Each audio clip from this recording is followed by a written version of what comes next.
Bismillahirrahmanirrahim. Assalamualaikum dan selamat petang. Yang dihormati Encik Muhammad Faiz bin Idris selaku pensyarah wacana Akademik Bahasa Melayu dan yang dikasihi rakan seperjuangan sekalian.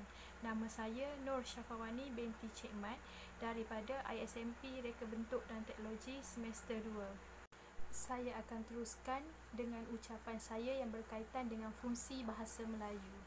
Pemahaman terhadap fungsi bahasa Melayu akan melahirkan rasa cinta kepada bahasa Melayu. Hal ini akan mendorong kita untuk mempelajari, menghayati, menguasai dan menggunakannya dengan berkesan. Selain itu, sebagai rakyat Malaysia, kita akan berasa bangga terhadap bahasa kebangsaan kerana bahasa ini merupakan lambang jati diri dan kedaulatan negara.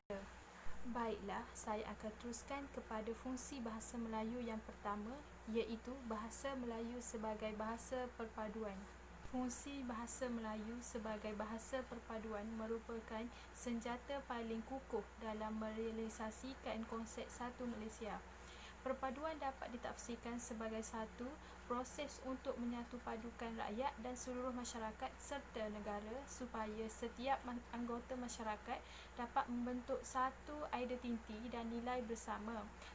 Oleh itu, dapatlah diertikan bahawa bahasa Melayu sebagai bahasa perpaduan iaitu bahasa yang menjadikan lambang penyatu suara yang digunakan sebagai alat perhubungan di antara lingkungan satu kelompok masyarakat yang berfungsi sebagai alat menyatupadukan rakyat yang berbilang kaum dalam sesebuah negara.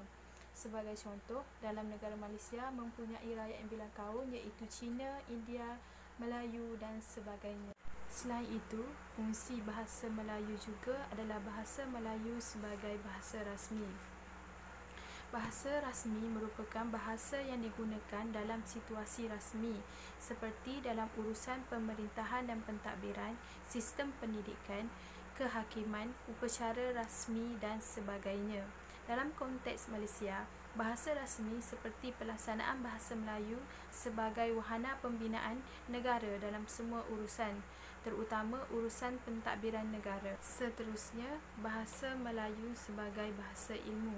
Bahasa Melayu sebagai bahasa akademik yang lengkap dengan laras-laras bahasa untuk memperkatakan pelbagai hal baru dalam aneka bidang ilmu moden. Bahasa Melayu sebagai bahasa pengantar ilmu iaitu untuk alat menyampaikan ilmu pengetahuan moden dalam ilmu sains, teknologi, ekonomi, kejuruteraan, kedoktoran dan undang-undang. Sebagai bahasa ilmu, bahasa Melayu mempunyai ciri keintelektualan bahasa dan kesempurnaan bahasa. Di samping itu, bahasa Melayu juga menjadi bahasa pengantar ilmu di pusat pengajian tinggi di mana ia telah dipraktikkan di Universiti Kebangsaan Malaysia dari awal penubuhan sehingga kini.